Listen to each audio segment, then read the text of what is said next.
Bacterial संक्रमण से only bacterial infection, auto immune विकार भी कारण हो सकता है, या केवल थकान। देखिए इनमें केवल केवल केवल लगा है, इसलिए ये ऑप्शन हमारे सही नहीं हो सकते हैं, ठीक है, क्योंकि केवल वायरल संक्रमण से ही नहीं होता है, ऑटो इम्यून विकार के कारण भी हो सकता है, इसलिए ऑप्शन हमारा इसमें बेस्ट कौन सा होगा, सी ऑप्शन होगा, ठीक है।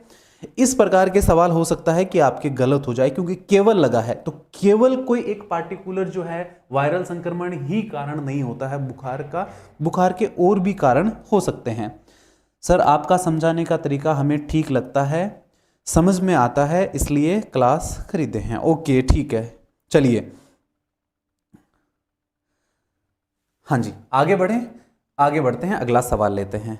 अभी आप लोग जो है ना एक बार के लिए सभी इस अपने जो डाउट्स है उनको साइड में रख दो, जो आप वैकेंसी को लेकर अलग अलग तरह के सवाल पूछ रहे हो वो हम बाद में सॉल्व करेंगे, इस सेशन को कंप्लीट करने के बाद में हम 2 मिनट के लिए बातचीत कर सकते हैं, ठीक है। इसलिए आप अभी खाली ऑप्शन पे फोकस करो, ठीक है। देखो बुखार जो है ना वो न केवल वायरल और बैक्टीरियल संक्रमण से होता है, ऑटो इम्यून विकार के कारण भी प्यारे साथियों बुखार होता है ना, और साथ में ल्यूपस है, ल्यूपस के साथ में अगर रूमेटाइड आर्थराइटिस है तो उसके कारण भी बुखार हो सकता है, और कभी कभी ज़्यादा एक्सेसिव एक्सरसाइज करने से थकान के कारण भी बुखार हो सकता है। तो बुखार के मल्टीपल रीजंस होते हैं, मल्टीपल कारण होते हैं, ठीक है। हाँ तो याद रखना है आपको, इस प्रकार के सवाल को गलत नहीं करना है, केवल केवल मत कर देना आप लोग, ठीक है। यहां पर पूछा है कि मलेरिया का परजीवी किसके द्वारा फैलता है, विच ऑर्गेनिज्म ट्रांसमिट्स मलेरिया। आपको दिया है क्यूलेक्स मच्छर, एनोफ्लीज मच्छर, एडीज मच्छर, या फिर सैंड फ्लाई, इनमें से आपको ऑप्शन देना है, बताना है।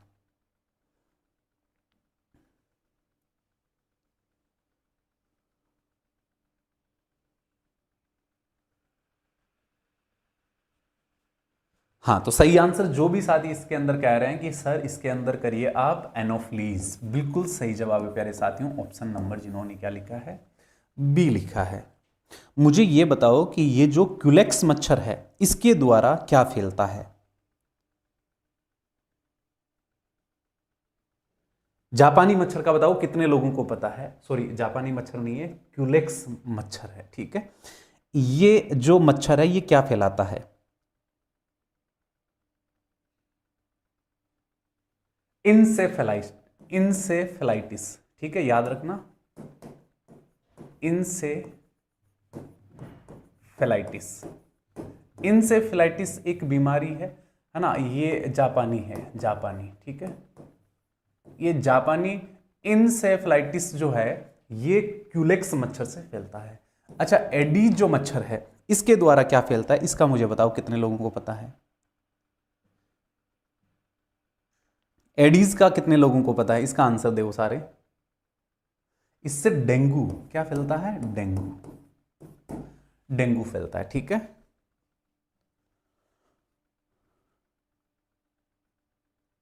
हाँ मादा एनोफिलीज, ऑप्शन जितने भी लोगों ने बी किया है प्यारे साथियों बिल्कुल आप लोगों का सही जवाब हो जाएगा।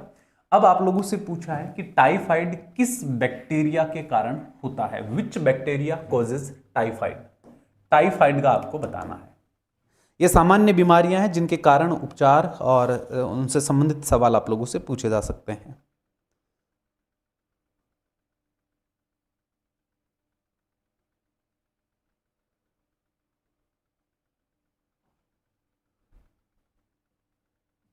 हाँ जी लिखते जाइए, आप अपनी तरफ से अपना बेस्ट ऑप्शन लिखने की कोशिश करें, प्रत्येक सवाल का आपको जवाब देना ही देना है, ठीक है।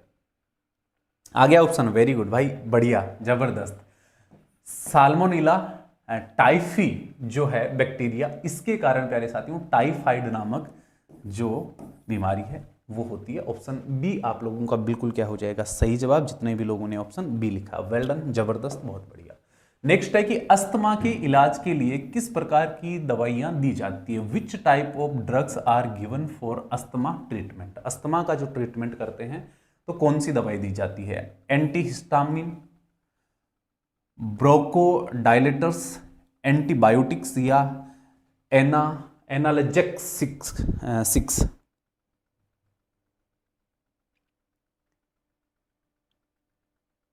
जी लिखते जाइए, क्वेश्चन के पहले ही आंसर कहां से आ गया भाई? टोंक वालों का स्वागत है। शिवराज भाई, बहुत सारे लोग होंगे जो भी है तैयारी कर रहे हैं सारे अपनी अपनी। आप भी अपनी तैयारी पे ही फोकस करो ज्यादा से ज्यादा।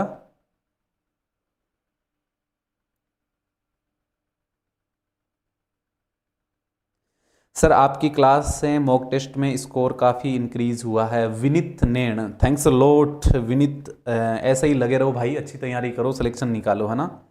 सर प्रैक्टिस सेट में मैथ्स के आधे क्वेश्चन। प्रदीप जी, मैथ्स से रिलेटेड अगर टेस्ट सीरीज से रिलेटेड कोई इश्यू आ रहा है तो रिफ्रेश कर दिया है बहुत बार, नो सॉल्यूशन। चलिए मैं खुद देख लूँगा पर्सनली, है ना प्रदीप जी, जो आपकी क्वेरी है मैं खुद देख लूँगा, ठीक है। चलो इसका जो आंसर है, जितने भी साथी कह रहे हैं कि सर इसका आंसर करिए आप, ब्रोकोडायलेटर्स। ब्रोकोडायलेटर्स ऑप्शन बी आप लोगों का जबरदस्त आंसर हो जाएगा, जितने भी लोगों ने लिखा है, ठीक है। ये जो दवाइयां हैं ये फेफड़ों का जो वायु मार्ग होता है उसको खोलने में मदद करता है। एंटी हिस्टामिन किस में यूज होती है? किसी ने ये ऑप्शन तो नहीं किया ना? एलर्जी के अंदर एंटी हिस्टामिन जो है ना, ये एलर्जी की दवाइयां होती है, ठीक है। एलर्जी के अंदर ये दवाइयां प्यारे साथियों दी जाती है। और एंटीबायोटिक सबको पता होना चाहिए, बैक्टीरिया संक्रमण में, बैक्टीरिया संक्रमण, है ना। बैक्टीरिया जब इन्फेक्शन होता है तब, बैक्टीरिया इन्फेक्शन में। और ये जो एनाल्जेक्सिस दी जाती है, ये पेन में, दर्द में दी जाती है, ठीक है। दर्द जब होता है उस कंडीशन में इन दवाइयों को दिया जाता है। तो चारों प्रकार की दवाइयों के बारे में मैंने आपको बता दिया है, याद भी रखना है। नेक्स्ट है उच्च रक्तचाप, हाइपरटेंशन को नियंत्रित करने के लिए कौन सा आहार सबसे उपयुक्त है? डाइट आप लोगों से पूछी है कि which diet is best for controlling hypertension. पहला ऑप्शन कह रहा है कि अधिक नमक वाला भोजन करने से, डस आहार से, उच्च शर्करा वाला आहार लेने से, या केवल मांसाहार से। किसका पूछा? हाइपरटेंशन का, उच्च रक्तचाप का आप लोगों से पूछा गया है।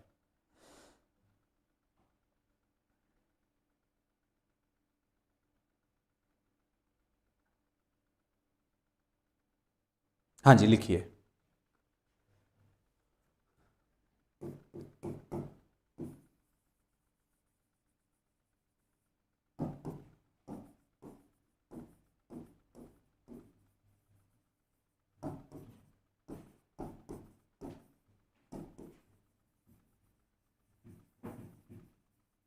आगे आंसर आप लोगों का देखो, आंसर जो सही होगा वो आप लोगों का होगा इसमें डेस आहार, ठीक है। ऑप्शन करेंगे बी।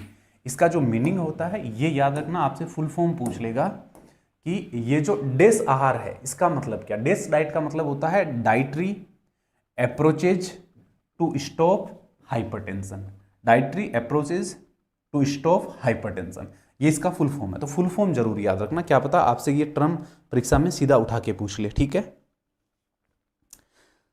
ना। ये जो आहार होता है इसमें क्या होता है, नमक कम होता है, पोटेशियम ज़्यादा होता है, मैग्नीशियम ज़्यादा होता है, फाइबर से ये युक्त आहार होता है जो रक्तचाप को नियंत्रित करने के काम में आता है, ठीक है। ज़्यादा नमक वाला कितने लोगों ने करा है?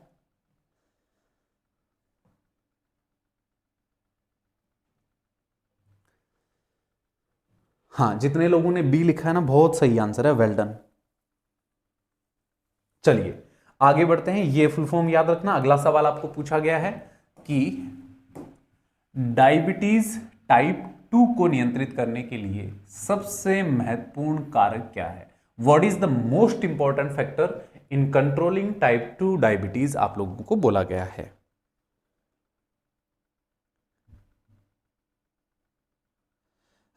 कमलेश जी, आपने बैच ज्वाइन किया है, बैच में सब्जेक्ट वाइज क्लासेस है, ठीक है। थोड़ा सा ध्यानपूर्वक आप माई कोर्स में जाकर अपना कोर्स चेक करो, तो आपको सभी सब्जेक्ट दिए गए हैं, सभी सब्जेक्ट के अकॉर्डिंग क्लासेस दी गई है, ठीक है। तो थोड़ा ध्यान से चेक करो, है ना। ऐसी कोई बात नहीं है आपने ध्यान नहीं दिया होगा, कोई बात नहीं। पहला ऑप्शन कह रहा है केवल दवा लेना, ओनली टेकिंग मेडिकेशन, जीवन शैली में बदलाव, लाइफ स्टाइल मॉडिफिकेशन, अधिक मीठा खाना, ईटिंग मोर शुगर, कम पानी पीना। डायबिटीज टाइप 2 का, अब डायबिटीज के अंदर एक काम तो आप बिल्कुल नहीं करोगे, है ना, तो कुछ ऑप्शन तो एलिमिनेट हो जाएंगे आप लोगों के, जैसे अधिक मीठा खाना, कम पानी पीना। ठीक है, पानी तो हमेशा पर्याप्त किसी भी आदमी को स्वस्थ रहने के लिए लेना जरूरी होता है। ठीक है, दो ऑप्शन एलिमिनेट। केवल दवा से नहीं होता है, जीवन शैली में बदलाव जो है ना, ये इंपॉर्टेंट फैक्टर होता है। ठीक है, which is the most important factor. तो ये जीवन शैली में लाइफ स्टाइल मॉडिफिकेशन जो है, लाइफ स्टाइल मॉडिफिकेशन, ये डायबिटीज 2 में बहुत ज्यादा कारगर होता है। ठीक है, ऑप्शन बी, जितने भी समझदार बच्चों ने आंसर किया है बहुत बढ़िया, वैसे आप सब समझदार हो, तो अपना बेस्ट ऑप्शन आपको हर हाल में लिखना ही लिखना है। साथ में सभी को सेशन को क्या कर देना है, अटेंड कर देना है, लाइक कर देना है। आपको पूछा है कि ब्रोंकाइटिस मुख्य रूप से किस कारण से होता है? What is the primary cause of bronchitis? Bronchitis का कोज बता दो जरा।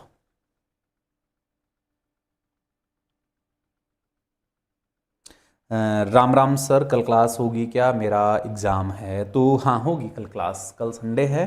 तो कल जो आप लोग डिमांड कर रहे हैं ना लंबे समय से, एक तो कंप्यूटर की क्लास के लिए, एक इंग्लिश की क्लास के लिए, तो दोनों में से एक क्लास की कल मैं लगाने वाला हूँ मैराथन, जिसमें हम कोशिश करेंगे कि कंप्यूटर में आपको कंप्यूटर के जो सवाल पिछली बार पूछे गए थे उसके अकॉर्डिंग मैं आपको सभी टॉपिक्स के लगभग 100-200 सवाल के आसपास में करवा दूं कल, ये मैं कोशिश करूंगा। ठीक है, कल क्लास रखूंगा मैं, क्योंकि आप लोगों ने बहुत ज़्यादा कमेंट्स करे हैं पिछले 5-7 दिन से लगातार कि सर कंप्यूटर की क्लास करवा दो। हाँ, करना भी ज़रूरी है, क्योंकि सवाल तो वहाँ से भी पूछे जाएंगे। यहाँ पर जितने भी साथी आंसर कर रहे हैं इस सवाल का, तो इसका जो आंसर है वो प्यारे साथियों हम क्या करेंगे, बिल्कुल भाई ऑप्शन नंबर बी करेंगे। ठीक है, देखो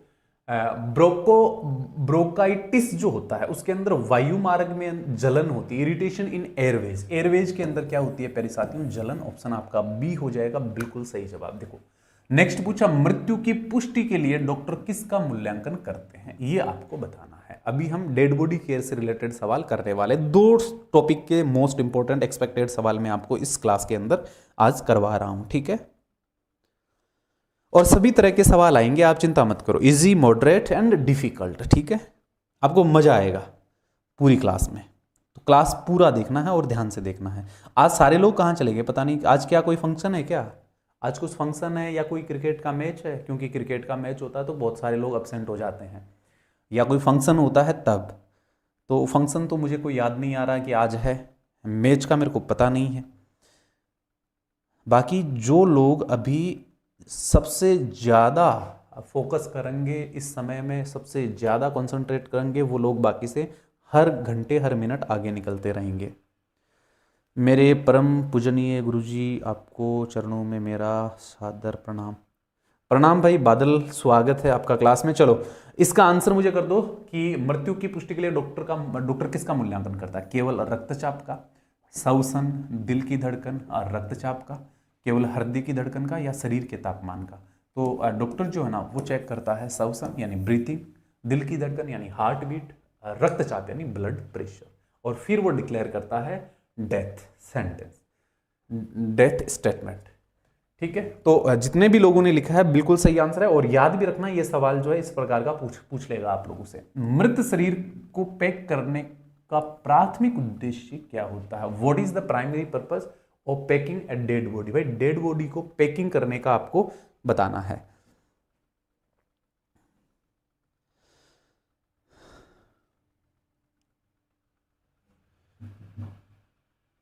हाँ जी,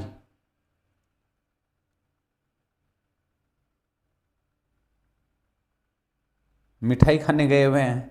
अरे भाई साहब, सरकार के आने से नौकरी थोड़ी लग जाएगी, नौकरी तो तैयारी करने से लगेगी ना भाई। दिल्ली में जो है भाजपा को बहुमत मिला है और भारतीय जनता पार्टी की सरकार दिल्ली में बन रही है। ठीक है, लंबे अरसे के बाद में, तो ये करंट अफेयर में काम आएगा। लेकिन मिठाई जो है ना, जीतने वाली मिठाई, वो मुझे नहीं लगता कि इस समय आपके लिए ज़्यादा महत्वपूर्ण है।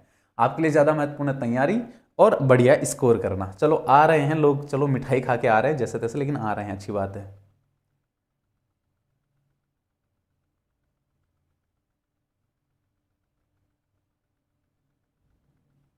हाँ, तो देखिए आपको दिया मृत शरीर को पैक करने का प्राथमिक उद्देश्य क्या है। इसे साफ और सूखा रखने के लिए, मृत शरीर को सजाने के लिए, संक्रमण को रोकने के लिए, शरीर को अधिक समय तक संरक्षित रखने के लिए। तो सही आंसर करेंगे इसे साफ और सूखा रखने के लिए जो है पैक किया जाता है। ठीक है, अरे इसमें तो और भी ऑप्शन है। कितने लोगों ने ए जवाब दिया मैं देख लेता हूं मेरे वाले को देख के, क्योंकि बहुत सारे लोग आंसर करते हैं ना तो बाद में करते हैं कि सर टिक कर दे उसके बाद हम भी लिखते हैं ना, हमारी भी अपनी ड्यूटी पूरी कर लें। सही आंसर होता है संक्रमण को रोकने के लिए। पैक करने का उद्देश्य होता है टू प्रिवेंट इन्फेक्शन। ठीक है, इसे साफ और सूखा रखने के लिए जो क्लीनिंग की जाती है, साफ और सूखा रखने के लिए डेड बॉडी की क्लीनिंग होती है, सजाने का कोई काम होता नहीं है, और शरीर को अधिक समय तक संरक्षित रखने के लिए जो है उसको डीप फ्रीजर में रखा जाता है, संक्रमण को रोकने के लिए उसको पैक किया जाता है। सी ऑप्शन आप लोगों का सही जवाब है। नेक्स्ट है, शव को ठंडा क्यों रखा जाता है? Why is the dead body kept cold? भाई मृत शरीर को, डेड बॉडी को ठंडा रखा जाता है, ठीक है, कोल्ड हाउस के अंदर या डीप फ्रीजर में। तो इसके पीछे क्या कारण है? पहला ऑप्शन है शव को कठोर बनाने के लिए, भाई शव को एकदम फ्रीज करने के लिए, शव की सड़न को धीमा करने के लिए, परिवार के अनुरोध पर, या शव को हल्का करने के लिए। इनमें से आपको ऑप्शन देना है।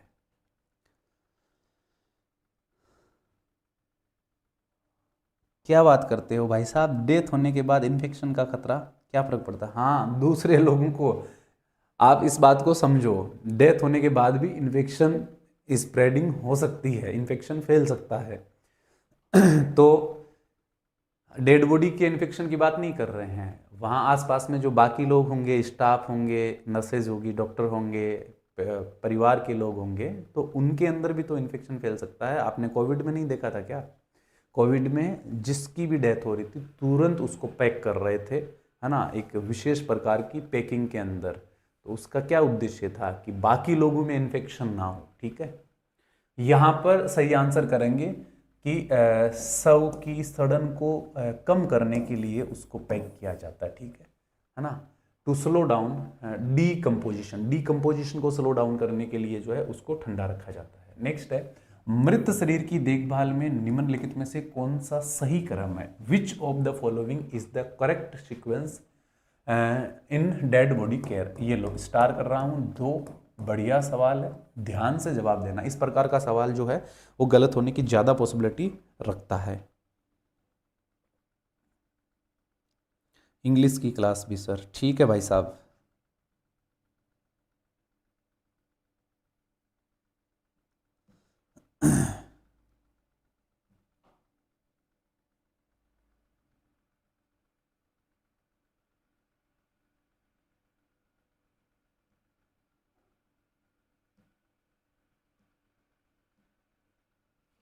सही क्रम बताना है कि कौन सा है?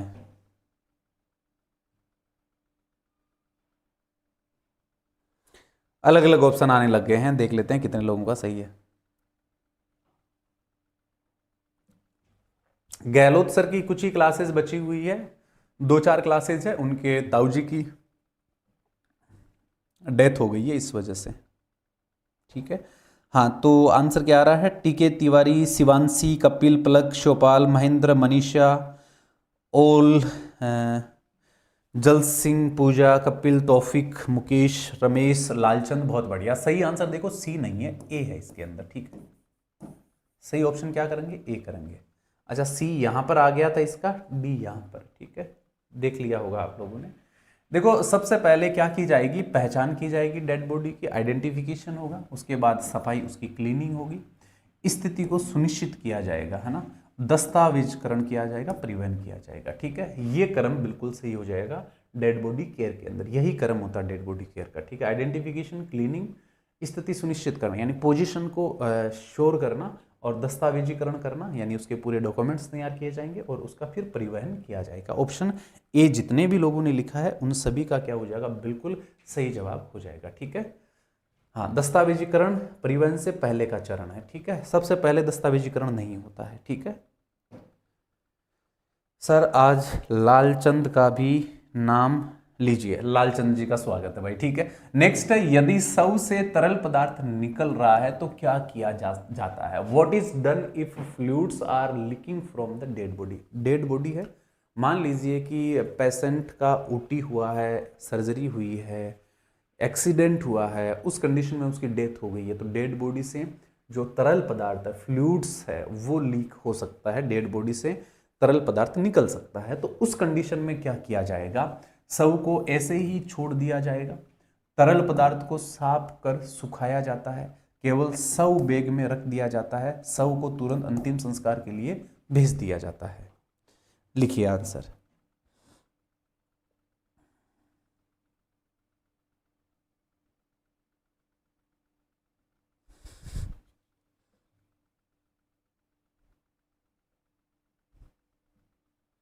इतना बड़ा कमेंट करने की क्या जरूरत थी कि सर चरण स्पर्श करूंगा, मिठाई खिलाऊंगा, फिर घर जाऊंगा? इतने में तो आंसर लिख देते इतने 2-3 सवालों के, है ना। मुझे पता है आप लोगों की भावनाएं जुड़ी हुई है, अच्छी बात है कि सिलेक्शन के बाद आप आओगे। खैर ये सिलेक्शन नहीं होने से पहले की बातें हैं, सिलेक्शन के बाद में सब बिजी हो जाते हैं, कहते हैं कि सर क्या करें, मतलब बिजी हैं, दूर है, ड्यूटी चले गए हैं, है ना, ऐसे हो जाता है फिर। तो यहाँ पर जितने भी साथी कह रहे हैं कि सर एक ही ऑप्शन ठीक लग रहा है कि तरल पदार्थ को साफ कर सुखाया जाता है, देखिए ऐसा भी होता है कि अगर कहीं पेशेंट के जो तरल पदार्थ निकल रहा है, अगर वहाँ पर घाव है तो उसकी सिलाई भी करी जाती है, उसको बंद किया जाता है, स्ट्रेचिंग भी की जाती है, अगर ऑप्शन में हो तो ध्यान रखना। नेक्स्ट है, मृत शरीर की सफाई में क्या प्राथमिक रूप से उपयोग किया जाता है? What is primarily used for cleaning the dead body? पहला ऑप्शन है केवल सादे पानी से, गुनगुने पानी में एंटीसेप्टिक मिलाकर साफ किया जाता है, सिर्फ अल्कोहल आधारित सैनिटाइजर से साफ किया जाता है, केवल सूखे कपड़े से उसको पोंछा जाता है।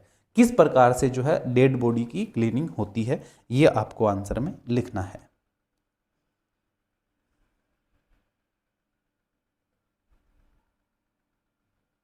बताओ जरा कितने लोगों को पता है, देखते हैं कितने लोगों का सही आंसर आता है।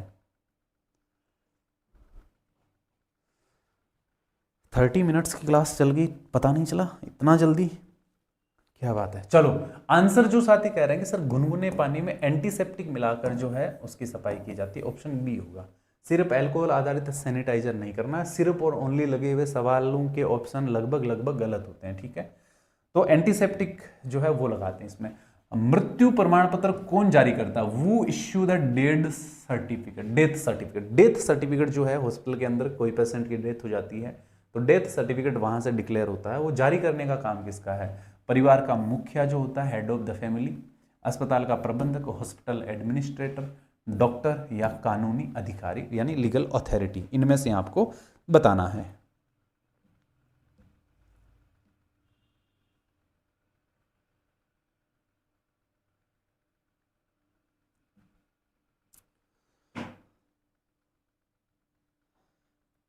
क्या बात है, बहुत सारे लोगों के आंसर आएंगे और ये भी आंसर जो है ना, इसके अंदर भी आप लोगों के अलग अलग ऑप्शंस आएंगे। सही आंसर क्या करेंगे? डॉक्टर करेंगे, ठीक है ना। डेथ डिक्लेरेशन जो होती है ना, वही डेथ सर्टिफिकेट होता है, ठीक है। बाद में उसका प्रारूप अलग हो जाता है, एडमिनिस्ट्रेशन से वो जारी होता है, ये अलग बात है, ठीक है। मतलब एडमिनिस्ट्रेशन से वो देते हैं, मतलब इश्यू वहां से करते हैं, लेकिन उससे पहले ही डेथ जो है, डेथ सर्टिफिकेट बनता है, वो डेथ डिक्लेरेशन के बाद तुरंत ही बन जाता है, जो कि डॉक्टर के द्वारा बनाया जाता है। ऑप्शन सी करेंगे इसमें। नेक्स्ट है, शव को सही स्थिति में रखने का उद्देश्य क्या है? What is the purpose of positioning the dead body correctly? कि डेड बॉडी को करेक्टली जो है पोजीशन क्यों दिलवाई जाती है? भाई जैसे ही पेशेंट की डेथ होती है उसके बाद जो है जो हॉस्पिटल स्टाफ होता है, नर्सिंग स्टाफ होता है, वो उसको सही पोजीशन में लाते हैं, उसकी पोजीशन को तुरंत ही ठीक कर देते हैं, है ना। इसके पीछे क्या कारण है? शव की तस्वीर लेने के लिए, for taking photograph of the body, शव को आरामदायक स्थिति में रखने के लिए, शव को सजाने के लिए, या शव को जल्दी ठंडा करने के लिए। हाँ, वो डेथ डिक्लेरेशन ही तो सर्टिफिकेट में बदलता है ना। जो डेथ सर्टिफिकेट होता है वही आपका डेथ डिक्लेरेशन होती है, उसी को डेथ सर्टिफिकेट में बदला जाता है। ठीक है, तो अल्टीमेटली आप देखोगे ना तो डेथ सर्टिफिकेट जारी किसके द्वारा हुआ? डॉक्टर के द्वारा ही हुआ है। हॉस्पिटल एडमिनिस्ट्रेशन कैसे जारी करेगा? उसको क्या पता कि कौन से पेशेंट की डेथ हुई है और कौन से पेशेंट का डेथ सर्टिफिकेट जारी करना है? थोड़ा सोचिए आप, है ना। तो इतना कंफ्यूज नहीं होना है मेरे भाई। डेथ सर्टिफिकेट डॉक्टर ही जारी करता है हॉस्पिटल के अंदर। ठीक है, एडमिनिस्ट्रेशन से वो प्राप्त करता है पेशेंट के जो अटेंडेंट होते हैं या घर वाले होते हैं। ठीक है, हाँ जी। और कौन लिख के देता है? डॉक्टर ही तो लिख के देता है पर्चा कि भाई इस पेशेंट की डेथ हो गई है, तो वही तो डेथ सर्टिफिकेट उसी डेथ डिक्लेरेशन से ही तो आपका वो जनरेट होता है सर्टिफिकेट। तो डॉक्टर करना है। ठीक है, थोड़ा समझदारी दिखाते हुए यहाँ पर जो साथी कह रहे हैं कि सर एक ही ऑप्शन है, शव को आरामदायक स्थिति में रखने के लिए ऑप्शन करेंगे B, to keep the body in a comfortable position. Option B आप लोगों का क्या हो जाएगा? सही आंसर हो जाएगा।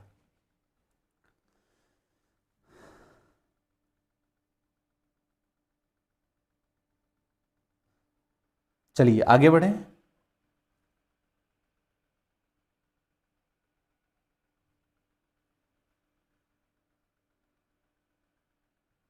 नेक्स्ट आपसे पूछा है कि शव को स्ट्रेचर पर क्यों रखा जाता? Why is the dead body placed on a stretcher? ये आपको बताना है।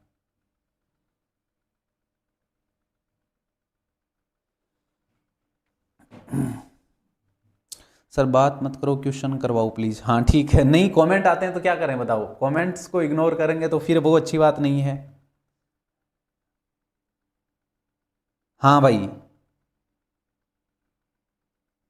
ऐसे ही क्वेश्चन आए हुए हैं। शव को स्ट्रेचर पर क्यों रखा जाता? Why is the dead body placed on a stretcher? इसे दिखाने के लिए, शव को सुरक्षित परिवहन के लिए, इसे उठाने में आसानी के लिए, या धार्मिक कारणों से? तो शव को सुरक्षित परिवहन के लिए स्ट्रेचर पर लिया जाता है, स्ट्रेचर पर कहीं ट्रांसपोर्ट करने के लिए रखा जाता है। बी ऑप्शन हो जाएगा।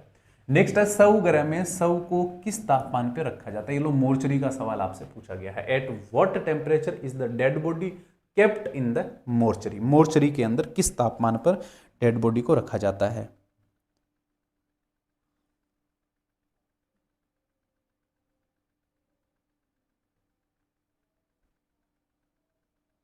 तो यही तो मैं कह रहा हूं, डॉक्टर लिख के देता है तो डॉक्टर ने ही तो जारी किया ना।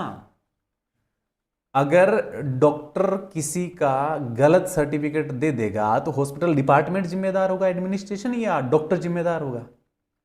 डॉक्टर ही तो होगा ना। तो जारी किसने करा? डॉक्टर ने ही जारी किया है। वो एडमिनिस्ट्रेशन की एक प्रक्रिया होती है जिससे गुजरना होता है। जारी तो डॉक्टर ने किया है ना। डिक्लेरेशन और जारी करना डॉक्टर का काम होता है। जो साइन होते हैं ना वो किसके होते हैं? डॉक्टर के होते हैं। डायरेक्ट एडमिनिस्ट्रेशन में कोई सर्टिफिकेट नहीं बनता है। समझ गए मेरी बात?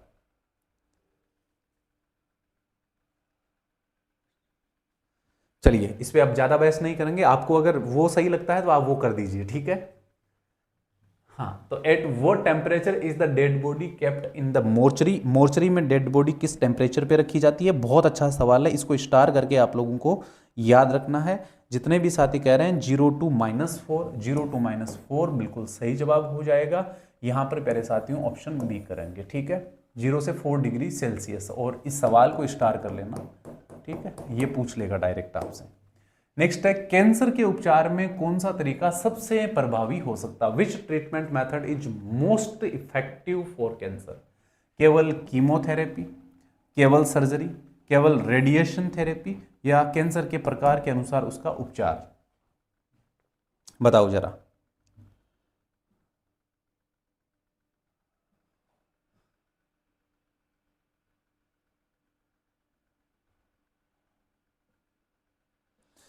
हाँ जी, एक बार अटेंडेंस लगा दो सभी के सभी साथी जो भी सेशन में शामिल हो चुके हैं। एक बार सेशन को लाइक और शेयर जरूर कर देना। कैंसर के उपचार के लिए देखो, कीमोथेरेपी जो है एक कॉमन आपका ट्रीटमेंट है जिसके बारे में सभी को लगभग पता रहता है, लेकिन उसके टाइप के अकॉर्डिंग जो उसका ट्रीटमेंट किया जाता है। ऑप्शन हो जाएगा हमारा डी। जिस टाइप का या जिस स्टेज पर कैंसर है उसके अकॉर्डिंग उसकी मेडिसिन दी जाती है, उसका ट्रीटमेंट किया जाता है। तो केवल वाला ऑप्शन, जैसे कि मैंने आपको पहले ही बताया कि केवल वाले ऑप्शन ज़्यादातर सवालों में गलत होते हैं, सही नहीं साबित होते हैं। डेंगू बुखार में किस दवा का उपयोग नहीं किया जाता है? अच्छा, ये सवाल ध्यान से देखना, जो नेगेटिव होते हैं वो गलत हो जाते हैं। नहीं का पूछा है तो नहीं का ही आपको बताना है कि कौन सी दवा का यूज नहीं होता है।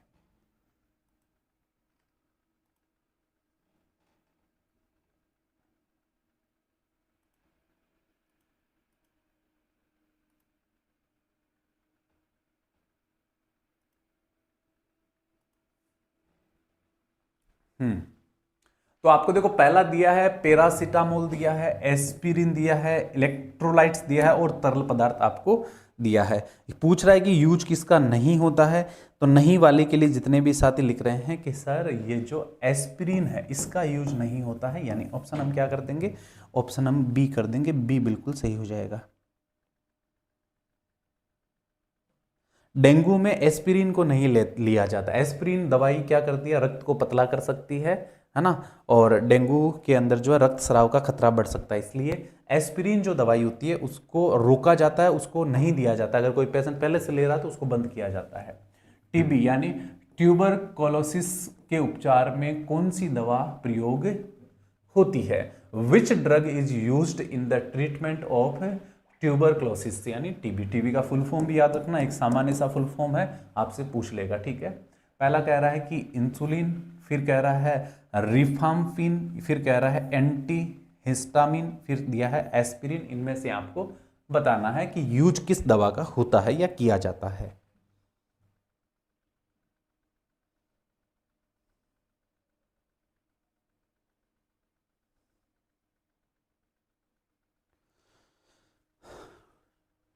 हाँ जी,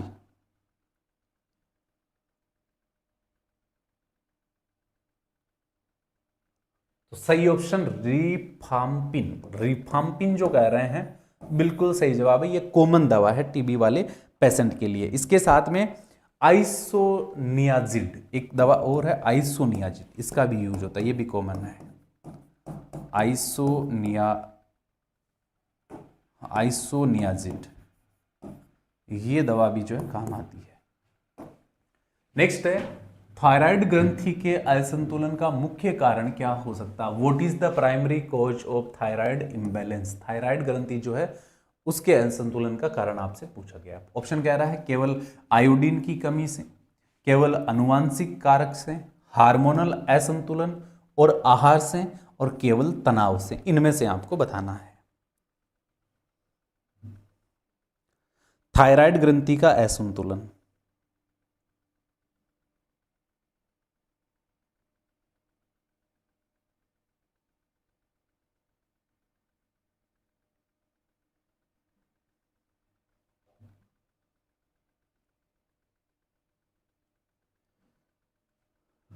क्या बात है, जबरदस्त, बहुत बढ़िया भाई, शानदार आंसर आ रहे हैं आप लोगों के। थायराइड ग्रंथि का असंतुलन हार्मोनल असंतुलन से और आहार से होता है। ऑप्शन हम क्या करेंगे, सी करेंगे। थायराइड ग्रंथि का जो असंतुलन है उसका मुख्य कारण होता है हार्मोनल चेंजेस, हार्मोनल डिसबैलेंस होना, और साथ में डाइट, ठीक है। ये अगर इम्बैलेंस होते हैं तो। आपको दिया है स्लीप एपनिया किससे जुड़ी एक समस्या है? Sleep apnea is related to which problem? अच्छा सवाल है, आपसे पूछ सकता है ये टर्म स्लीप एपनिया, बताओ जरा।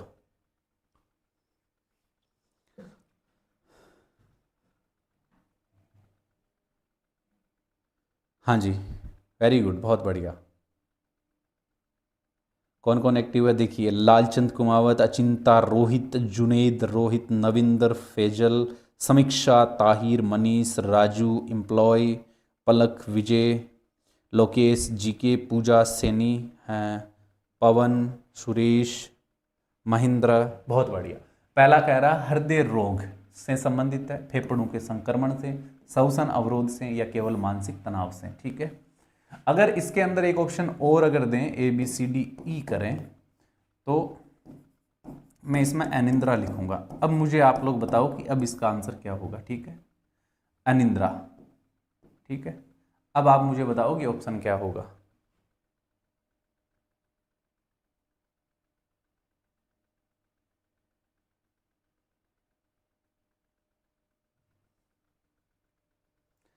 डी ऑप्शन बहुत सारे लोगों ने लिखा है, डी ऑप्शन बहुत सारे लोगों ने, लेकिन डी ऑप्शन गलत है, ई ऑप्शन भी गलत है। सही ऑप्शन है एयरवे ऑब्स्ट्रक्शन, यानी श्वसन अवरुद्ध हो जाता है। इसमें क्या होता है, स्लीप एपनिया में क्या होता है, जो पेशेंट होता है जब सो रहा होता है उस टाइम उसको श्वसन अवरुद्ध होता है, जिससे उसका ऑक्सीजन लेवल डिक्रीज हो जाता है, ऑक्सीजन लेवल घट जाता है।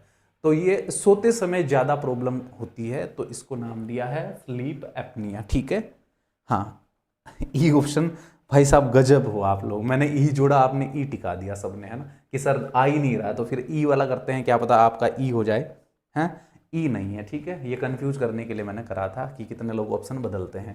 श्वसन अवरुद्ध याद रखना, कोई बात नहीं, देखो नहीं आता तो नहीं आता है, अब आने लग गया, अब गलत नहीं होगा। तो यही उद्देश्य होता है हमारा कि सीखना, है ना, यही मेरा उद्देश्य कि आपको ज़्यादा से ज़्यादा चीज़ें याद करवा के जाना। ठीक है, अब नहीं गलत करोगे। नेक्स्ट है गठिया यानी अर्थराइटिस में कौन सा लक्षण प्रमुख होता है, which is the primary symptom of arthritis. आपको दिया है केवल बुखार, केवल रक्तचाप में वृद्धि, जोड़ों में सूजन और दर्द, या केवल वजन बढ़ना। जबरदस्त सवाल है, लिखो जरा आंसर सारे। अचिंता घोष, आप जो भी हो, इतने इतने ऑप्शन नहीं लिखने, एक सवाल का एक ही ऑप्शन लिखना है। आप एक सवाल के 10 बार तक आप कमेंट करते हो। पीडीएफ सारी आपको दोहरा क्लासेस एप्लीकेशन पे मिलेगी। ठीक है, राजू जाट राजस्थान सीकर, सीकर वालों का स्वागत है। देखो जितनी भी क्लासेज हुई उन सभी क्लासेज के क्लास नोट्स हम आपको दोहरा क्लासेज एप्लीकेशन पे उपलब्ध करवाते हैं, क्लासेज के साथ में आप वहां पर जाकर चेकआउट कर सकते हैं अलग अलग बैचेस के अकॉर्डिंग। यहाँ पर जो साथी कह रहे हैं कि सर केवल वाला, तो आप कह रहे हो कि ज़्यादातर गलत ही होता है, तो हम केवल वाला छोड़ देंगे, तो एक ही बचा जोड़ों में सूजन और दर्द, है ना। हाँ, जोड़ों में सूजन और दर्द, हाँ इसके साथ में बुखार भी हो सकता है। ठीक है, नेक्स्ट है माइग्रेन का मुख्य कारण क्या हो सकता है, what is the primary cause of migraine. Normal जो माइग्रेन होता है उसका प्राइमरी कोज, पहला कह रहा है उच्च रक्तचाप यानी हाई ब्लड प्रेशर, मस्तिष्क में रासायनिक असंतुलन chemical imbalance in the brain, केवल एलर्जी, या केवल अपच यानी इंडाइजेशन।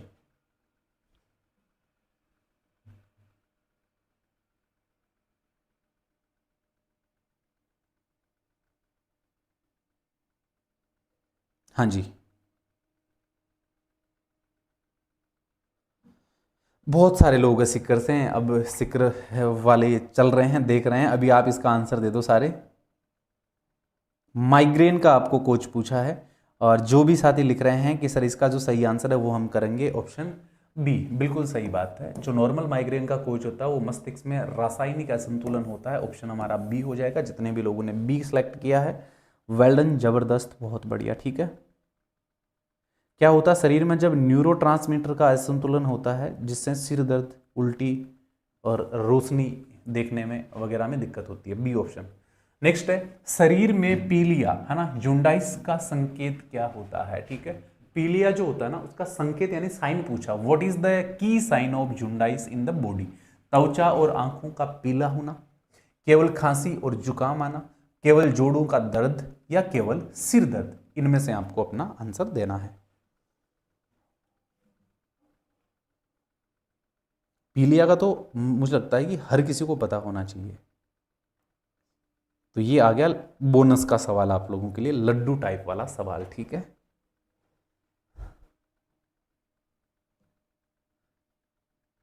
हाँ ऐप में दोहरा क्लासेस पर ही अवेलेबल है। सही आंसर जो साथी त्वचा और आंखों का पीला होना बता रहे हैं ऑप्शन ए, उन सभी का क्या हो जाएगा, बिल्कुल प्यारे साथियों आपका सही आंसर हो जाएगा। श्री गणेश करते हैं, पहला सवाल है मांसपेशी किस प्रकार का उत्तक है, what type of tissue is muscle, कि मसल किस प्रकार का टिश्यू होता है। पहला ऑप्शन दिया है संयोजी उत्तक यानी कनेक्टिव टिश्यू, संवहनी उत्तक यानी वास्कुलर टिश्यू, कॉन्ट्रैक्टाइल उत्तक यानी कॉन्ट्रैक्टाइल टिश्यू, तंत्रिका उत्तक यानी नर्वस टिश्यू।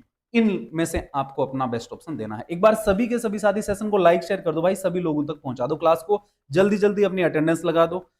बहुत सारे आप बातें कर रहे थे मेरे आने से पहले, पता नहीं अब मैं नहीं देख पाया उन सबको, लेकिन अभी मैं सोच रहा हूं कि आप सब जो है एकदम बढ़िया तरीके से गंभीरता के साथ में क्लास में जुड़ गए हैं, तो पूरा फोकस आपको क्लास में करना है।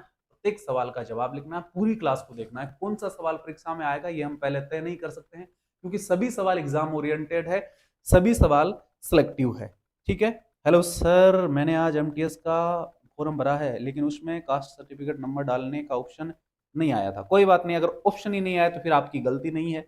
अगर ऑप्शन आया है और आपने छोड़ दिया है तो वो आपकी गलती है। करेक्शन का वो मौका वैसे आगे आपको मिलेगा। बहुत सारे बच्चे कह रहे हैं कि सर अभी भी हम एडिट कर सकते हैं। अगर एडिट हो रहा है तो कर लो। आपकी क्लास में बहुत मजा आ रहा है सर पढ़ाई करने में। थैंक यू रमेश समझने के लिए। और इस सवाल का जवाब आने शुरू हो गए हैं, लिख दीजिए सभी लोग अपना आंसर। जितने भी साथी कह रहे हैं सर ऑप्शन करिए कि मांसपेशी जो है वो आपका किस प्रकार का है, कॉन्ट्रैक्टाइल उत्तक है। कॉन्ट्रैक्टाइल उत्तक ऑप्शन क्या कर देंगे, ऑप्शन सी प्यारे साथियों कर देंगे। क्या कर देंगे, ऑप्शन सी कर देंगे। ठीक है। नेक्स्ट आगे बढ़े तो आगे देखिए आपको दिया टेंडन क्या जोड़ता है, what does tendon connect. Tendon जो होता है वो किसको जोड़ने का काम करता है, हड्डी को हड्डी से जोड़ता है, बोन टू बोन दिया है। मांसपेशी को हड्डी से जोड़ता है, मसल टू बोन दिया है। हड्डी को त्वचा से, बोन टू स्किन दिया है। मांसपेशी को मांसपेशी यानी मसल टू मसल आपको दिया है। पूछा किसके बारे में है, टेंडन के बारे में आप लोगों से सवाल पूछा गया है। सभी के सभी साथी लिख दीजिए आंसर जबरदस्त तरीके से।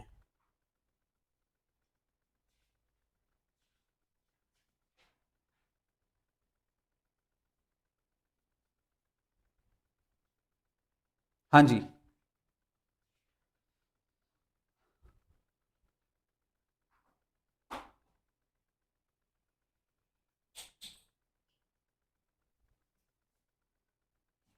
जी, वेरी गुड, बहुत बढ़िया भाई, लिखते जाओ सारे। अपलोड कर दिया तो ठीक है, कोई दिक्कत नहीं है। सर्टिफिकेट अपलोड हो गया है तो अच्छी बात है। चलो इसका बताओ सारे लोग। No objection certificate, NOC. NOC का पूछ रहे हो कि एनओसी है ना, उनको डालना होता है जो लोग पहले से क्या है, सरकारी कर्मचारी है। अगर पहले से आप सेंट्रल गवर्नमेंट के तहत कहीं जॉब कर रहे हैं, पहले से सरकारी है, तब आपको उस विभाग से एनओसी मिलती है। बाकी किसी के लिए एनओसी नहीं लगती है, एनओसी खाली छोड़ देना। ठीक है। एनओसी, एक्सपीरियंस और रजिस्ट्रेशन, ये तीनों जिनके पास होते हैं वही लगाते हैं, जिनके पास नहीं होते हैं उनको परेशान नहीं होना, खाली छोड़ना है। ठीक है। तो यहां पर जो बोल रहे हैं कि टेंडन क्या जोड़ता है, जितने भी लोगों ने आंसर दिया है सर आप पढ़ाओ और हम आंसर गलत दे, ऐसा नहीं हो सकता। बिल्कुल, अगर आप मेरे साथ में अच्छे तरीके से कंसंट्रेशन के साथ में क्लास लेते हैं तो मुझे लगता है कि नहीं आने वाले सवाल भी आपको अब आना शुरू हो गए हैं, क्योंकि हमने 18-19 क्लासेस कर ली है। तो जैसे जैसे क्लासेस बढ़ती है ना, वैसे वैसे आपके नॉलेज का जो एरिया है वो एक्सपेंड होता है, वो बढ़ता है। अब जब नॉलेज का एरिया एक्सपेंड होता है तो बहुत सारे सवाल जो है आप अपनी बुद्धि क्षमता से सही कर सकते हैं, बिना पढ़े भी आप उस सवाल का सही जवाब दे पाते हैं, क्योंकि आपका नॉलेज बढ़ जाता है, आपका ज्ञान बढ़ जाता है। और बढ़ा हुआ जो ज्ञान होता है वो आपको कैलकुलेशन करके देता है कि ये ऑप्शन नहीं, ये ऑप्शन हो सकता है। तो तैयारी लगातार करने का यही बेनिफिट होता है कि गलत होने नहीं आने वाले या गलत होने वाले सवाल भी सही हो जाते हैं लंबी तैयारी से। यहां पर जितने लोग कह रहे हैं कि ऑप्शन 2 करिए सर, टेंडन जो होता है ना प्यारे साथियों, ये मांसपेशी को हड्डी से जोड़ने का काम करता है। मांसपेशी और हड्डी जो जुड़ी हुई होती है वो किसके माध्यम से जुड़ती है, वो टेंडन से प्यारे साथियों कनेक्ट होती है। ऑप्शन हम कर देंगे बी। अगला सवाल आपको दिया है, लिगामेंट का क्या कार्य है। लिगामेंट का कार्य क्या है, what is the function of A ligament. आपको लिगामेंट के बारे में मुझे लगता है कि जनरली पता होगा लिगामेंट क्या काम करता है। मांसपेशी को हड्डी से जोड़ता है, कनेक्ट मसल टू बोन। हड्डी को हड्डी से जोड़ता है, कनेक्ट बोन टू बोन। अंगों की गति को नियंत्रित करता है, कंट्रोल मूवमेंट ऑफ लिम्स। रक्त संचार प्रदान करता है, प्रोवाइड ब्लड सर्कुलेशन। इन चार में से आप लोगों को आंसर करना है। मैं देख लेता हूं कितने लोग जो है सही आंसर कर पाते हैं, लिखते जाइए सभी लोग। लिगामेंट का आप लोगों से पूछा है, बताइए जी। वेरी गुड, अरे वाह क्या बात है, मतलब आपने तो लाइव चैट की एक्सप्रेस बना दी। कुछ बच्चे लिखते हैं कि सर धोरा एक्सप्रेस हम बना देते हैं जब क्लास लेते हैं।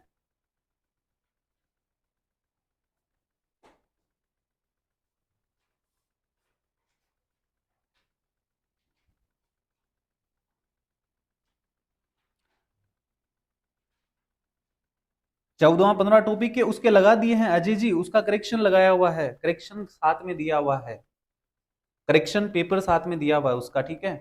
चलिए,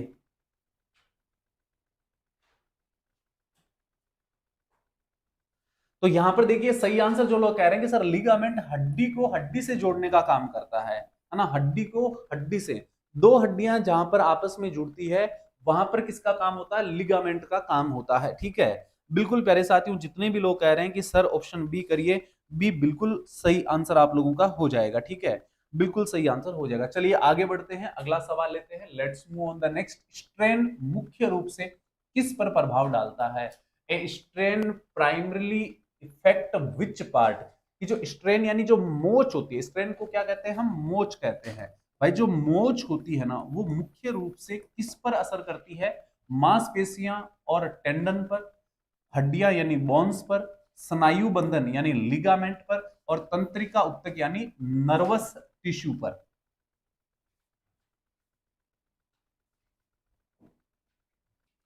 मेरी तरफ से तो राहुल काफी होगा, बाकी देखो आप अपनी समझ से तैयारी कर सकते हो। मेरे पास लिफ्ट ऑपरेटर का सर्टिफिकेट है, बहुत अच्छी बात है, सर्टिफिकेट है तो आप तैयारी करो ना भाई अच्छे से, सिलेक्शन निकालना। इसका आंसर दो सारे लोग, देखो कितने लोग एक्टिव हो चुके हैं, लगभग 200 लोग एक्टिव हो चुके हैं। प्रतीक, धर्मेंद्र, हरप्रीत, तौफिक, ललिता, महावीर, रोहित, मोनिका, अमित, पूजा, धर्मेश, धर्मेंद्र, महावीर सिंह, गौरव, विश्वनाथ, अमित, फैजल, फैजान, कल्पना, विश्वनाथ, दीप, पलक, वेरी गुड, जबरदस्त, बहुत बढ़िया, सही आंसर जितने भी लोग कह रहे हैं कि सर सबसे ज्यादा स्प्रेन यानी जो मोच होती है, स्ट्रेन जो होता है उसका असर किस पे होता है, मांसपेशियों पर और टेंडन पर सबसे ज्यादा असर होता है स्ट्रेन का, ठीक है। स्प्रेन या strain, muscle and tendon, option क्या करेंगे, ए कर देंगे, ठीक है। नेक्स्ट आपको दिया है फर्स्ट डिग्री स्ट्रेन का लक्षण क्या है, फर्स्ट डिग्री जब स्ट्रेन होता है तो उसका लक्षण आप लोगों से पूछा है। चलिए बता दीजिए सभी लोग, क्या आंसर करोगे?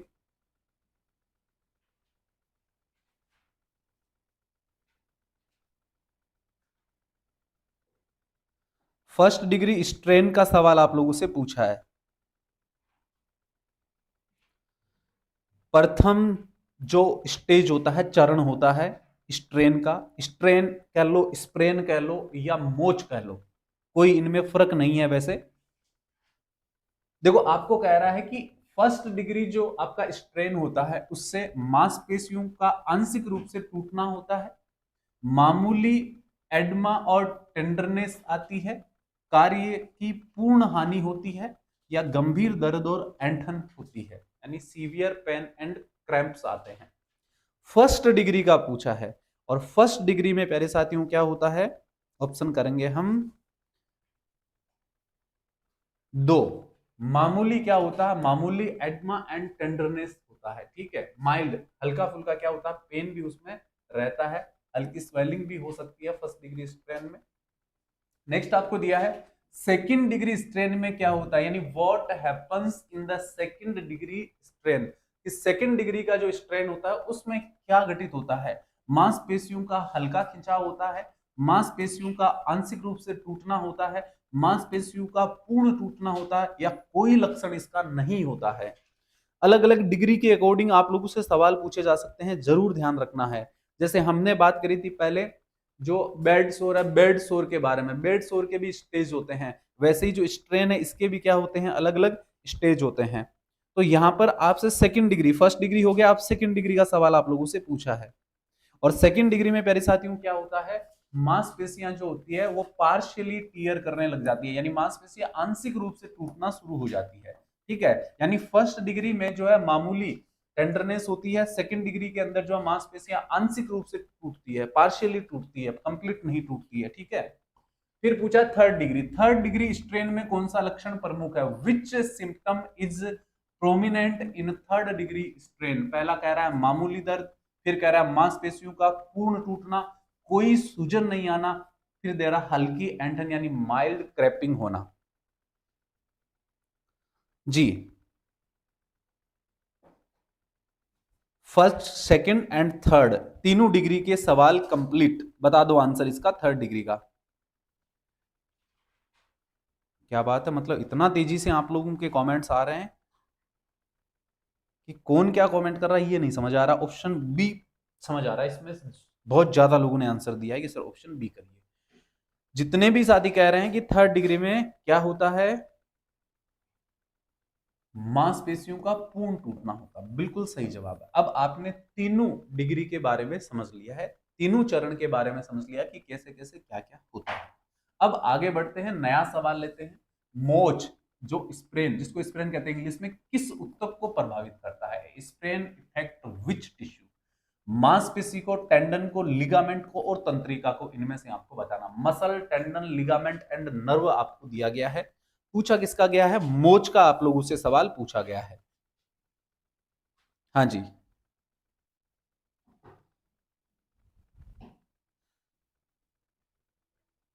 नहीं ज्यादा जल्दी में फिर ऊपर से चलने लग जाएगा, याद नहीं कर पाओगे। तो क्लास का जो एक रिदम होता, फ्लो होता है, वो आपका सही मेंटेन करना जरूरी है, उससे चीजें याद होती है। हाँ चलो ठीक है, आपने मान लो कोई सवाल पढ़ रखा है या कोई टॉपिक पढ़ रखा है, तो हो सकता है कि आपको आंसर आ रहे हैं तो आप सोचो कि ये जल्दी जल्दी हो जाए, लेकिन सबके बारे में सोचना पड़ता है कि क्लास का फ्लो इस प्रकार से हो कि कोई दिक्कत ना हो।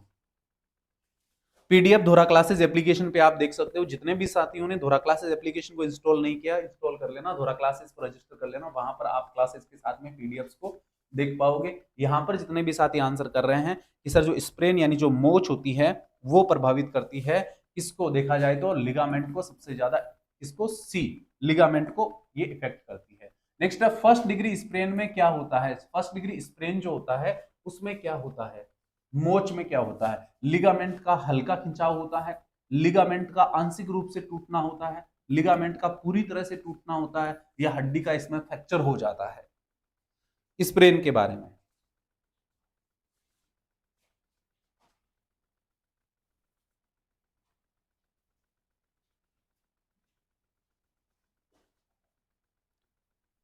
जी।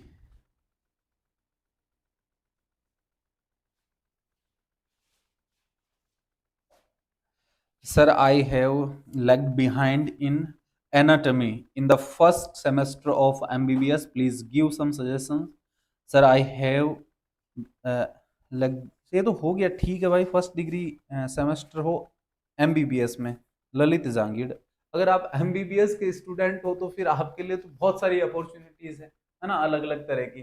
तो हॉस्पिटल सर्विस वाले पार्ट में आप क्या क्या करना चाहते हो? एमबीबीएस के स्टूडेंट हो तो फिर आप हॉस्पिटल अटेंडेंट बनना चाहते हो, या कौन सी पोस्ट की प्रिपरेशन आप करना चाहते हो, है ना?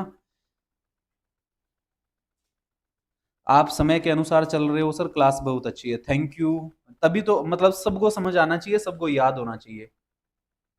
चलिए, अब जो साथी आंसर कर रहे हैं कि सर फर्स्ट डिग्री जो होता है उसके अंदर, अब क्योंकि फर्स्ट डिग्री आपको दिया है तो फर्स्ट डिग्री में क्या होगा कि लिगामेंट में हल्का खिंचाव होगा, माइल्ड स्ट्रेचिंग ऑफ लिगामेंट, हल्का खिंचाव शुरू हो जाएगा फर्स्ट डिग्री के अंदर। तो ऑप्शन ए आप लोगों का बिल्कुल सही है। फिर कह रहा है सेकंड डिग्री स्प्रेन का लक्षण क्या है? What is the symptom of the second degree sprain? Second में पूछा है कि मामूली जो है, मामूली क्या होगा? एडमा होगा, लिगामेंट का आंशिक रूप से टूटना होगा, कोई दर्द नहीं होगा, या फिर कार्य का कोई नुकसान नहीं होगा। अब कह रहा है सेकंड का, और सेकंड डिग्री में जैसा कि हमने स्ट्रेन में देखा था वैसे ही प्यारे साथियों सेकंड डिग्री स्ट्रेन में क्या होता है कि लिगामेंट का आंशिक रूप से इसमें टूटना शुरू हो जाता है। सेकंड डिग्री में लिगामेंट आंशिक रूप से टूटता है।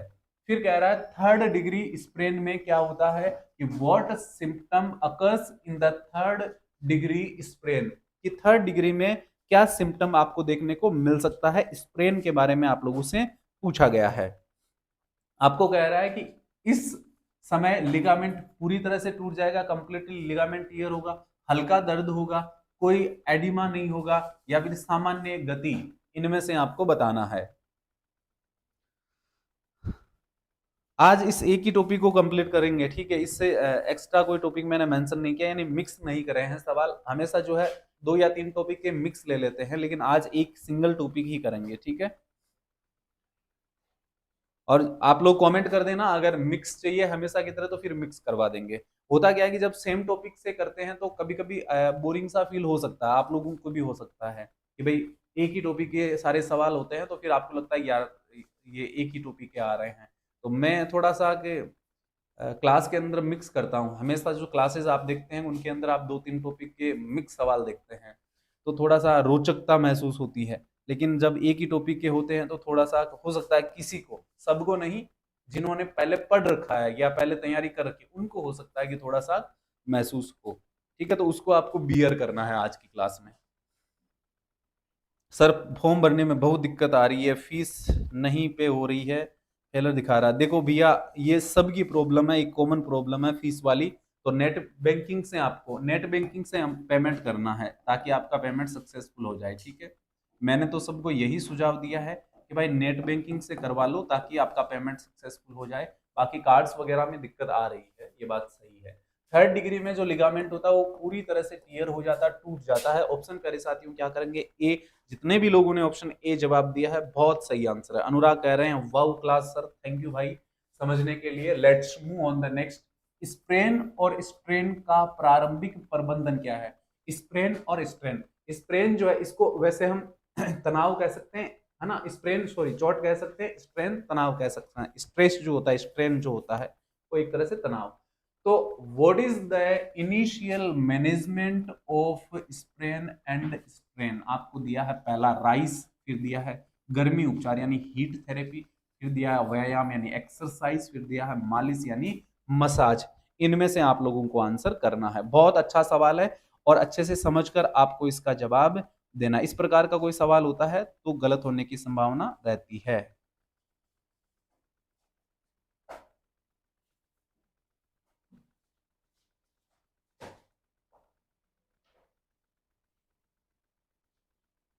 हाँ जी,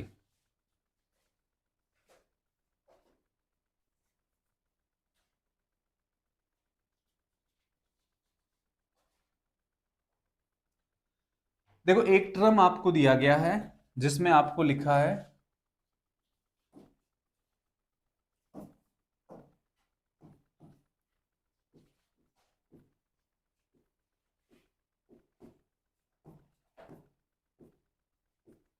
देखो रेस्ट जो दिया है, सॉरी राइस जो दिया है, इसका मीनिंग, इसका ये एक टर्म है, इंपॉर्टेंट टर्म है जो स्प्रेन स्ट्रेन वगैरह के अंदर मेडिकल के अंदर काम आता है। ये जो आर है इसका मतलब प्यारे साथियों होता है रेस्ट। क्या होता है? रेस्ट। आई जो है इसका मतलब होता है आइस, और जो सी है इसका मतलब होता है कंप्रेशन, कंप्रेशन। और ये जो ई है इसका मतलब एलिवेट, एलिवेट। ठीक है, देखो रेस्ट का मतलब आप सब समझते हो, रेस्ट का मतलब क्या होता है? रेस्ट का मतलब होता है आराम। ठीक है,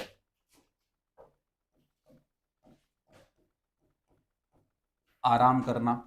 आइस का मतलब होता है बर्फ का सेक करना। ठीक है, बर्फ का सेक करना। कंप्रेस का मतलब होता है दबाव, दबाव। दबाव जैसे मतलब कि जहां पर आपको स्ट्रेन या स्प्रेन है वहां से कसकर थोड़ा बांधना। ठीक है, या फिर उसके क्या करना, बैंडेजिंग करना, उसको बांधना पट्टी से। ठीक है, और एलिवेट करना मतलब जहां, इस एलिवेट करने का मतलब है 6 से 8 इंच ऊपर रखना, ऊपर उठाना। ठीक है, 6 से 8 इंच तक ऊपर उठाना। ठीक है, जैसे मान लीजिए पैर की चोट है, तो ये मान लीजिए कि कोई व्यक्ति है लेटा हुआ है, ये इसके हाथ है और यहाँ से इसके मान लो पैर है। एक पैर तो बेचारे का सही है, कोई दिक्कत नहीं है। दूसरा पैर जो ना उसको ये थोड़ा क्या रखेगा, ऊपर उठा के रखेगा। ठीक है, एलिवेट करके रखेगा। बात समझ आ रही है? तो ये होता है ऊपर उठा के रखना, यानी 6 से 8 इंच चोट वाली जगह को ऊपर रखना जो है एलिवेट करना। ठीक है, 6 से 8 इंच कह लो या 10 इंच कह लो, 10 इंच कर सकते हो, कोई दिक्कत नहीं है। मैं 10 कर देता हूं यहाँ पे। 6 से लेकर 10 इंच या 6 से लेकर 10 इंच तक ऊपर उठा के रखना। ठीक है, एलिवेट करना। अभी समझ गए होंगे कि इस आंसर क्या होगा? बता दिया क्या सबने? यही होगा, ये इनिशियल मैनेजमेंट होता है। ठीक है, ये क्या होता है? इनिशियल मैनेजमेंट होता है। ये RICE याद रखना है, ये टर्म अच्छा है, इसका सवाल आ जाएगा परीक्षा में, कोई पूछ लेगा इसमें बीच में से आप लोगों से। ठीक है, क्या बात है भाई साहब, आपने राजधानी एक्सप्रेस बना रखा है कमेंट बॉक्स को। गुरुजी क्लास में बहुत मजा आता है। ठीक है भाई साहब, चलो इसमें कंप्यूटर की क्लास, भाई कंप्यूटर की क्लास का आप रोज बोलते हो, मैं भी रोज कहता हूँ मैं करवा दूंगा, ठीक है, मैराथन टाइप में करवाऊंगा, ठीक है, सैटरडे या संडे को डेफिनेटली क्लास करवाऊंगा, ठीक है। हाँ, आप मुझे लगता है कि कमेंट करके याद दिलाते रहते हो कि हाँ ये काम करवाना है सर से, करवा दूंगा। बहुत सारे ऐसे हैं जो ये बोलते हैं कि नहीं हमें तो बस आप वाली क्लास ही करना है, ऐसा नहीं है, सब अपनी अपनी तरफ से अच्छा करवाते हैं, मुझे समय मिलेगा तो मैं करवाऊंगा, चिंता मत करो, ठीक है। अब देखो यहां पर आपको कह रहा है which of the following statement is true about tendons, निम्नलिखित में से कौन सा कथन टेंडन के बारे में सही है। पहला कथन कह रहा है आप लोगों से कि tendon connect muscle to bone, कि टेंडन मांसपेशियों को हड्डी से जोड़ता है। दूसरा कथन कह रहा है tendons connect bones to bone, कि टेंडन हड्डियों को हड्डियों से जोड़ता है। तीसरा कह रहा है tendon are responsible for joint stability, कि टेंडन जो होता है वो जोड़ों को स्थिर बनाने के लिए जिम्मेदार होता है। चौथा कह रहा है कि tendon are composed of smooth muscle fiber, कि टेंडन चिकनी मांसपेशी तंतुओं से बने होते हैं। आपको पूछा है कि सही कथन कौन सा, गलत का नहीं पूछा है, सत्य असत्य, तो सत्य आपको बताना है, ठीक है।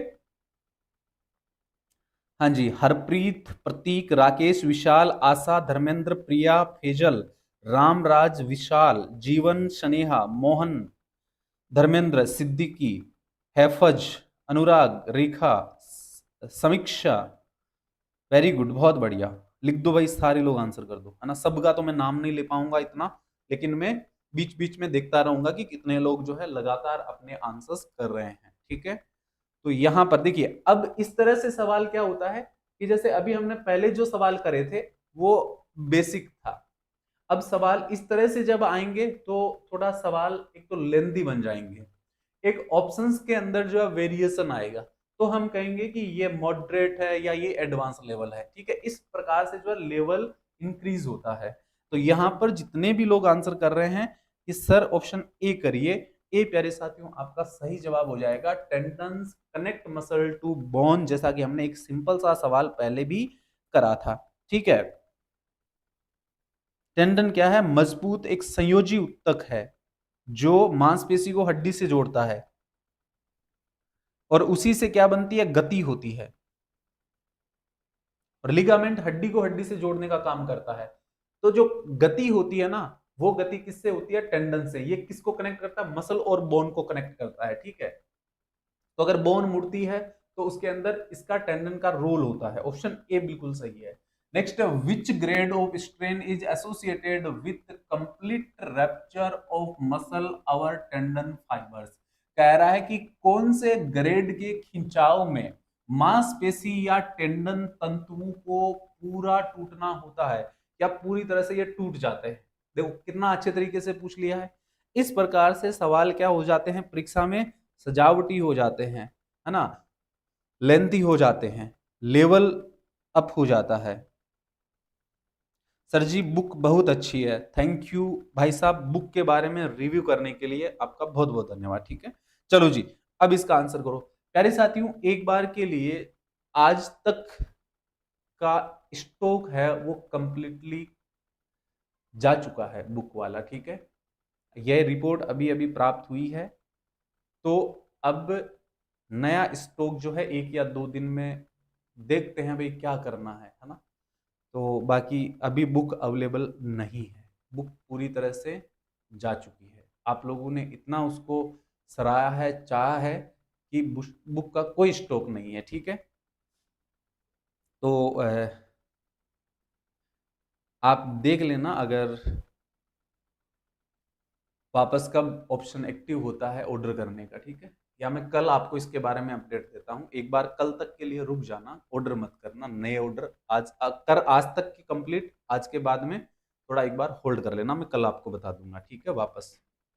तो यहाँ पर जितने भी साथी कह रहे हैं कि सर कौन से ग्रेड का खिंचाव में मांसपेशी या टेंडन तंतु का पूरा टूटना होता, पूरी तरह से थर्ड डिग्री में, थर्ड डिग्री स्ट्रेन के अंदर प्यारे साथियों जो आपका मांसपेशी और टेंडन तंतु होते हैं वो पूरी तरह से डैमेज हो जाते हैं। ऑप्शन प्यारे साथियों सी करेंगे, ठीक है। सी जितने भी लोगों ने बोला है बिल्कुल जबरदस्त, बहुत बढ़िया। आगे बढ़िए, अगला सवाल लीजिए। What does the acronym rice stand for in the management of sprain and strain. Sprain और स्ट्रेन के प्रबंधन में ये जो आपको राइस दिया है इसका क्या मीनिंग है, ये आपको बताना है।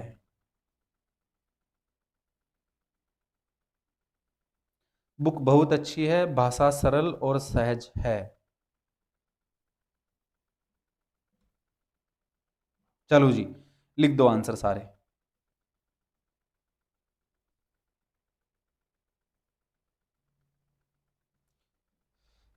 हाँ जी, लिख दिया मनीषा जी। चलिए, पलक, प्रीति, प्रिया, विकास, महेंद्र, धीरज।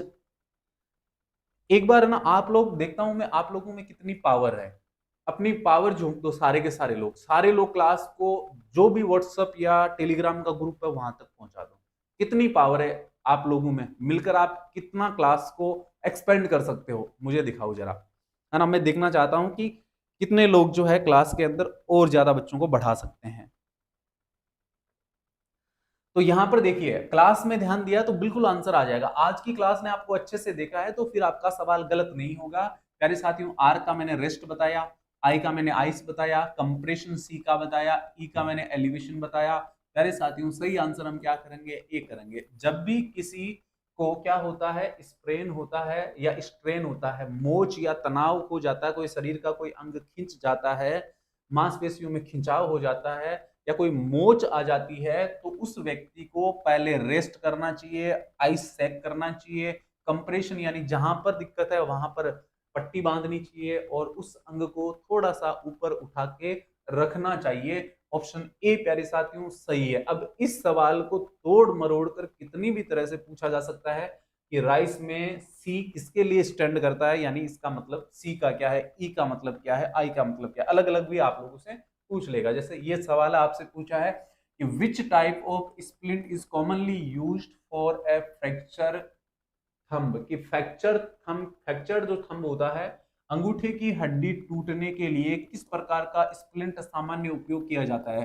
मान लीजिए किसी का अंगूठा फ्रैक्चर है तो किस प्रकार का स्प्लिंट आप जो है उस पर लगाओगे, या आप जो है अगर आप असिस्ट कर रहे हो अगर नर्सिंग स्टाफ को या डॉक्टर को, तो अगर अंगूठे फ्रैक्चर वाला पेशेंट है तो आप क्या चीज जो है, किस प्रकार का जो स्प्लिंट है वो यूज करोगे। आपको दिया है अल्नर गटर स्प्लिंट, सुगर टंग स्प्लिंट, और थंब स्पाइका स्प्लिंट, या नेजल स्प्लिंट। अलग अलग प्रकार के स्प्लिंट होते हैं, अंगों के हिसाब से लगते हैं, शरीर के जो अंग है उनके हिसाब से जो है स्प्लिंट डिजाइन किए हुए रहते हैं। तो जिस अंग के अंदर मोच होती है, चोट होती है, उस अंग के हिसाब से जो है यूज किया जाता है। ठीक है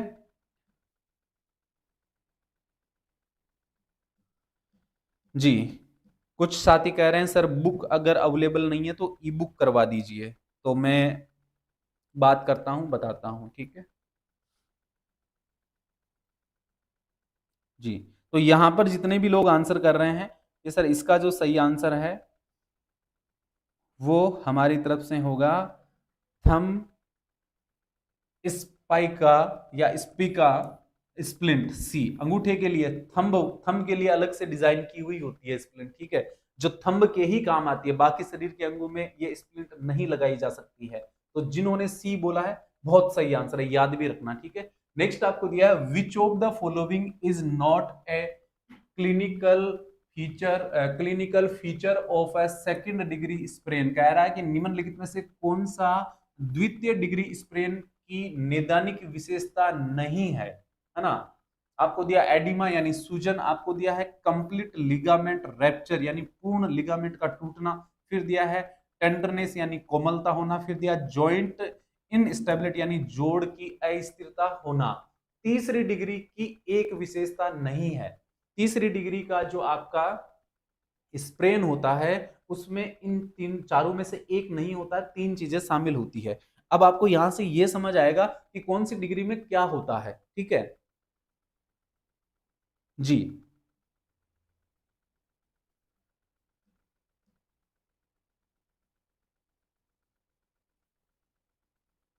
सॉरी, तीसरी नहीं है, सेकंड है, सेकंड है, सॉरी, सेकंड डिग्री। मैंने गलती से आई थिंक थर्ड बोल दिया होगा। जी लिख दो सारे लोग। आपको सेकंड डिग्री का पूछा, सेकंड डिग्री में प्यारे साथियों बी शामिल नहीं होता है, बाकी सब शामिल होते हैं, ठीक है। कंप्लीट लिगामेंट रप्चर ये थर्ड डिग्री में होता है, सेकंड में नहीं होता है। सेकंड में क्या हो सकता है, सूजन हो सकती है, कोमलता हो सकती है, जोड़ों की अस्थिरता हो सकती है, लेकिन लिगामेंट पूरी तरह से थर्ड डिग्री के अंदर टूटता है। बी प्यारे साथियों आपका सही आंसर है। नेक्स्ट है जो राइस है, उसमें आई का क्या अर्थ है? लो जी भाई साहब बता दो सारे, है ना। लो दे दिया मैंने आपको बोनस। अब प्यारे साथियों बोनस जो है ना, इसका सारे लोग लाभ उठा लेना, बोनस के अंदर किसी को चूकना नहीं है। आज माइक चेंज किया, मजा आ रहा ना आवाज के अंदर? तो बढ़िया से वॉइस है, क्लियर है ना। इसकी तारीफ कर दो, मेरे पैसे वसूल हो जाएंगे इसमें, है ना। जब कोई चीज आप लेकर आते हो, जब कुछ नया आप खरीदते हो, और जैसे ही आप उसका यूज करना शुरू करते हो और कोई कहते अरे वाह यार बहुत जबरदस्त आइटम लेकर आया है, तो जो पैसे आप लगाते हो या इन्वेस्ट करते हो ना, उसकी अच्छी फीलिंग्स आती है कि वाह, कि भाई कोई बात नहीं, खर्च तो हो गया लेकिन मजा आ गया चीज को लेकर। तो वैसे ही नया माइक लगाया है, तो आप लोग जब कह दोगे ना कि बढ़िया है सर, आवाज अच्छी आ रही है, जबरदस्त आ रही है, तो उसके पैसे वसूल हो जाएंगे। लड्डू टाइप का सवाल, तो जो साथी कह रहे हैं आई मतलब आइस होता है सर, आई आइस, ऑप्शन क्या कर देंगे, बी कर देंगे। बिल्कुल प्यारे साथियों आपका सही आंसर हो जाएगा, ठीक है। चलो जी आगे बढ़ते हैं, अगला सवाल लेते हैं। स्प्लिंट का प्राथमिक उद्देश्य क्या है? What is the primary purpose of splint? Splint से क्या होता है? सूजन बढ़ना, यानी स्प्लिंट सूजन को बढ़ाता है, स्थिरीकरण और दर्द में राहत यानी स्टेबलाइजेशन करता है, और पेन में आराम मिलता है, गति में सुधार इंप्रूव मूवमेंट, चोट को छुपाना हाइड द इंजरी। क्या ऑप्शंस दिए हैं भाई साहब, ऑप्शन देखोगे ना मजा आ जाएगा इस सवाल में आप लोगों को। हाँ, प्रिया ने लिखा wow nice voice, thanks a lot Priya to appreciate my new mic. नए माइक की तारीफ के लिए भाई धन्यवाद आपको, आवाज जबरदस्त आ रही है। चलो जी थैंक यू। ठीक है अब बता दो, अब ठीक है, दो लोग तीन लोग लिख देना तो फिर बात मान लेते हैं, है ना। ऐसा लिखने को तो बहुत सारे लोग लिख सकते हैं।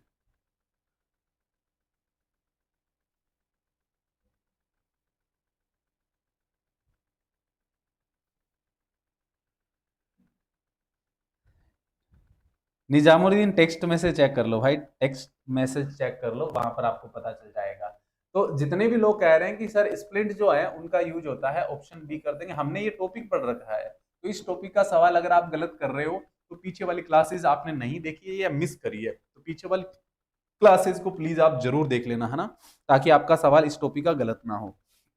देखिए प्यारे साथियों, जो स्प्लिंट होते हैं वो एक तो स्टेबलाइज करते हैं शरीर का, जो भी अंग आपका फ्रैक्चर है या जहां भी मोच है या जहां भी स्प्रेन है, उस अंग को ये स्टेबलाइज कर देगा, और स्टेबलाइज करने से पेन रिलीफ होगा। पेन रिलीफ क्या हो क्यों होगा? क्योंकि अगर किसी शरीर के अंग को फ्रैक्चर हो रखा है, चोट लगी है या स्प्रेन है, मोच है, तो वहां हिलने पर ज्यादा पेन होता है। मसल है या फिर लिगामेंट है, तो उनका मूवमेंट होगा तो पेन ज्यादा होगा, तो ये मूवमेंट को बंद कर देगा स्प्लिंट, तो पेन भी कम हो जाएगा और जो अंग है वो भी स्टेबलाइज हो जाएगा। ऑप्शन प्यारे साथियों बी बिल्कुल सही जवाब हो जाएगा, जितने भी लोगों ने बी बोला है, ठीक है। नेक्स्ट आपको दिया है, कौन सा स्प्लिंट टखने के लिए उपयोग किया जाता है? Which splint is used for the ankle? Ankle के लिए किस प्रकार का स्प्लिंट लगता है ये आपको बताना है, ठीक है। लिखो जरा आंसर।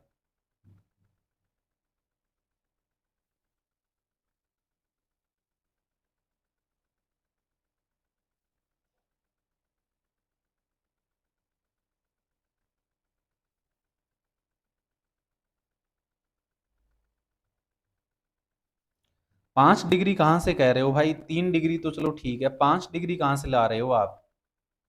मैंने तो समझा दिया, आज की क्लास में ही डिग्रीज को मैंने बताया है।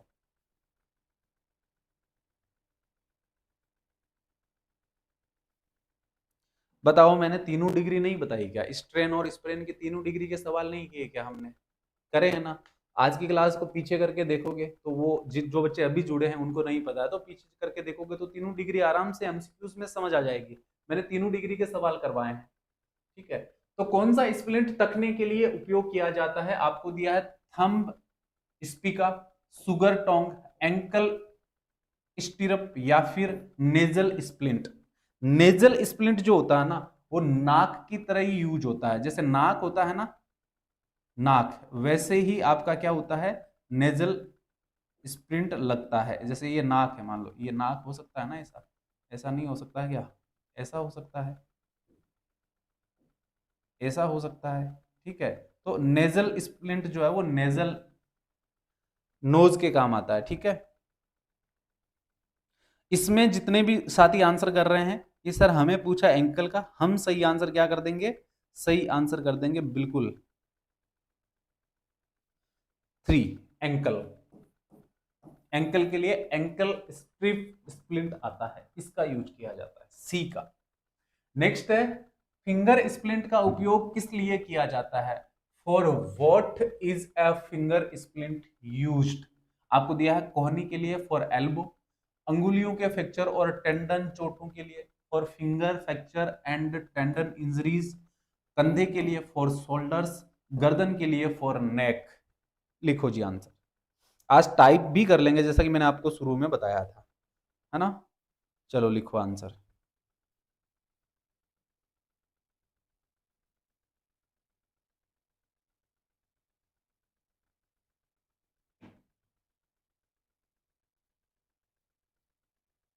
क्यों नहीं आएंगे भाई, ये हॉस्पिटल सर्विस के ही हैं सारे। 25 को किया था तो 2-3 तारीख तक का वेट कर लो भैया, है ना?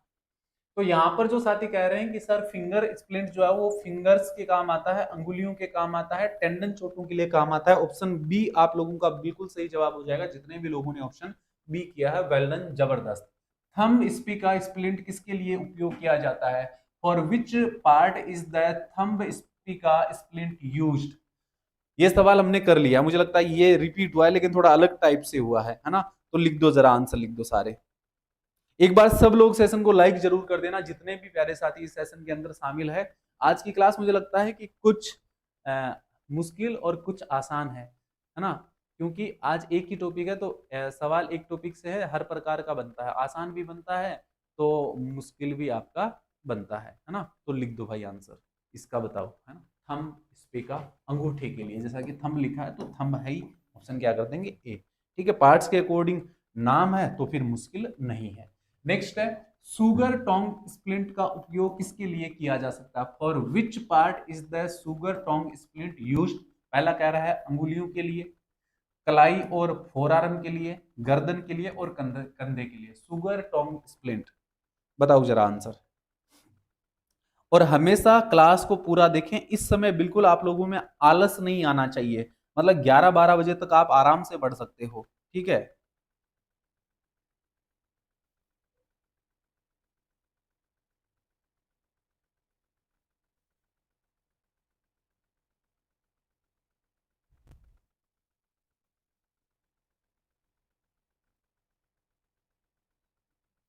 जी।